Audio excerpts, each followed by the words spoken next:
Thugs in harmony. Lewis on the track.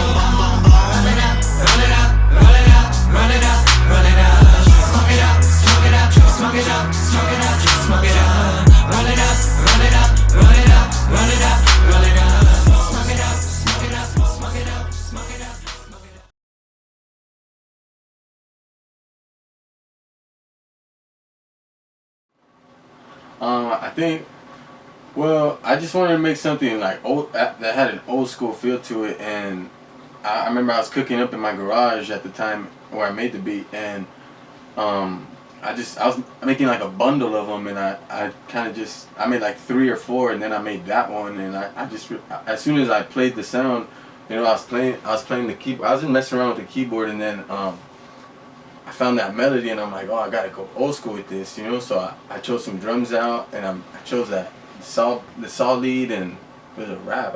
It just kind of came about in a package of beats that I was making. I just had to drive, and I was just going, and that was one of the ones that popped out.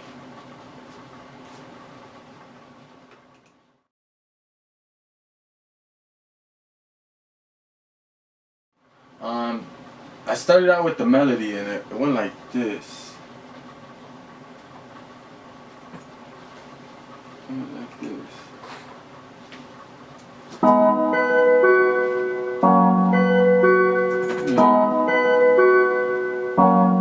And then I added a lead, like that. That lead you hear back there, that's that lead that kind of brings it up and hypes it up, and then you get this. Then you add in all your drums and shit. The hi-hats and the claps and shit,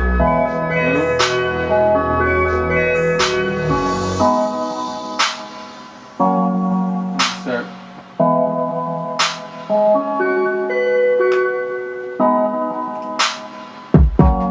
Kick. So, your normal drums that you use, you gotta EQ them a little, fuck with them. That's the basic idea. It just kind of came about, and just once I got the melody going, the drums were kind of quick, I wrapped it all up, and then the next thing you know, that beat was done. Went to the next, because I didn't stop, You just gotta keep on going and get that drive.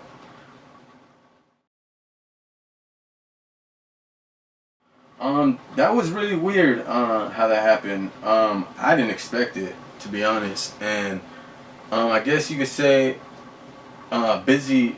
It started with Busy Bone. Busy Bone had walked into the studio where I was at, and a dude I know, he hit up my other little homie, and he was like, "Yo, Busy Bone's gonna go up in the studio, record him, and do whatever he wants to do, And I remember he did like 3 or 4 records of his, and then he's like, "Yo, play a beat," and I was the only producer in there in the room at the time, and so the first beat I played was the More Than Thugs beat, and he immediately heard the beat and was like, "Yo, that's it," and went into the booth and did the part that you hear him do, like, that shit was a rap.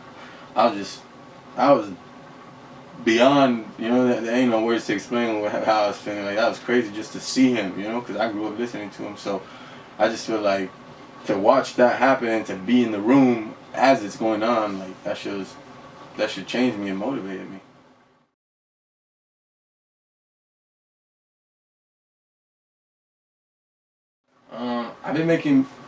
I've been making music since I was 14, and I started off rapping because I didn't have no one making me beats and stuff. And then when I kind of figured I can't rap on beats that people have already used, I kind of figured I might as well learn the craft, So I kind of let go of the rapping, and really committed to making beats. And a couple years in, the stuff really started to sound good, and it kind of just like, yo, I got something here, And then I kind of feel like I kind of lost touch with the rapping, so I kind of slowly started getting back into that and reel that back in.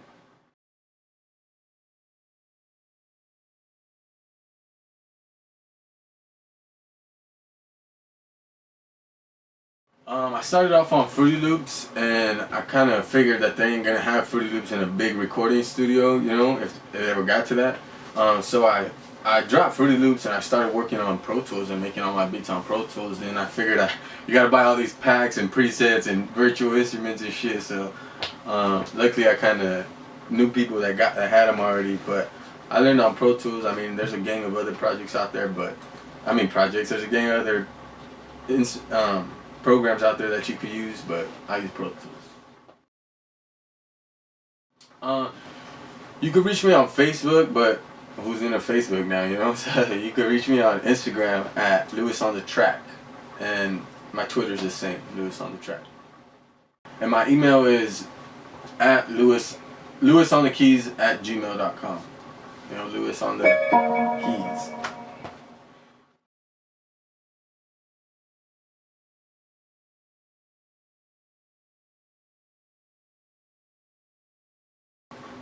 If you really have a passion for something, don't give it up.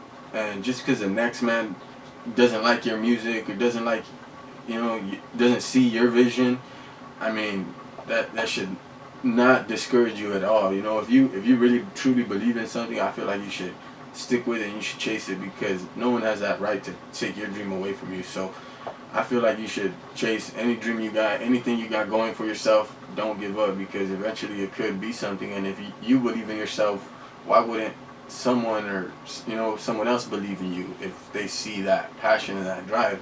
So don't give up on your dreams, regardless of where you come from or who you are, or rich or poor. Don't give up. I was born and raised in Santa Barbara, California. It's like a few hours up north from Los Angeles. It's a cool spot,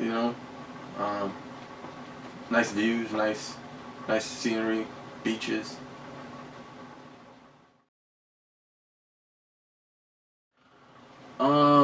I just really want to tap into radio. I want to really take over radio. I want to be that next producer that really has those back-to-back hits on the radio. I really like sharing my music with the world. So I really want to tap into radio. And there's a lot of artists that I want to work with this year, and I know I eventually will work with them because I believe in myself. There's a lot of producers that are just killing it right now. There's all the trap producers, but I'm not limiting them to trap. But that's what they're doing right now. Metro, they're all dope. Mike Free, he's dope. You got a lot of producers. You got 1500. You got a lot of cats that are dope. I've been getting back into rapping, like I said. I got a song that I'm working on, and one of the local DJs here in town from 103.3, he actually digged it. He's going to spin it on the radio. I want to shoot a video to it, so I really want to get back into the rapping, but I'm open to collaborations, or I'm open, people want to buy some beats or check them out. You can always just hit me up. Don't get scared or shy or nothing. Like I'm a down to earth kind of guy, so I'm always open to business and shit. Lewis on the track.